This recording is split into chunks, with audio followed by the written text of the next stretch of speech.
Its impact on Soviet society and the traces that remain. Skrinik's murders caused great fear among the population. Women were afraid to walk alone at night, the streets were empty. Even though the state implemented censorship, it left a painful mark in the memory of the society. Skrinik was not only a murderer, but also a symbol of a totalitarian regime's effort to hide its crimes. Skrinik's personal background and psychological profile. Information about Alexander Skrinik's childhood and youth is limited.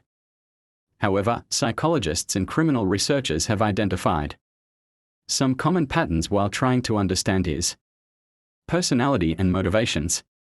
Like many serial killers, it is believed that Skrinik experienced problems within his family at an early age, particularly having a difficult relationship with his mother. Her oppressive and abusive behavior may have fueled his hatred toward women. Psychological evaluations showed that Skrinik displayed signs of antisocial personality disorder and psychopathic traits. Individuals with these disorders typically lack empathy, feel little or no remorse, and show disregard for social norms.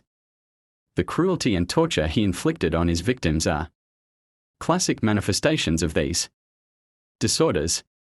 His pride while confessing to his crimes, and his complete lack of remorse are proof of his cold and emotionless nature. The reality of serial killers and censorship in the Soviet Union. In the Soviet Union, the official narrative around crime and criminal profiles was strictly controlled to preserve the regime's image of moral superiority. The state media not only covered up serial killer cases but often outright denied their existence. For this reason, Skrinik's murders were almost entirely absent from official records. This censorship policy led to the public being cut off from the truth. However, serial killer cases are crucial indicators of a society's deeper problems, psychological disorders, and structural issues.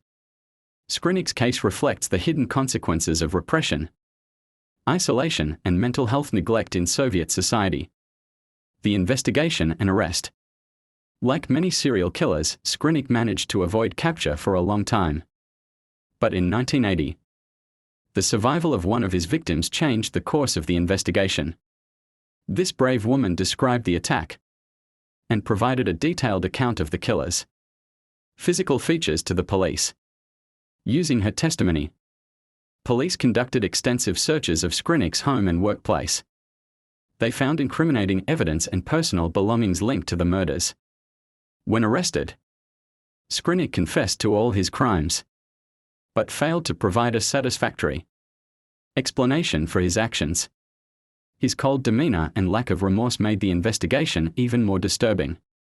White right pointing backhand index. Subscribe and like. Dear viewers, part 3 continues soon.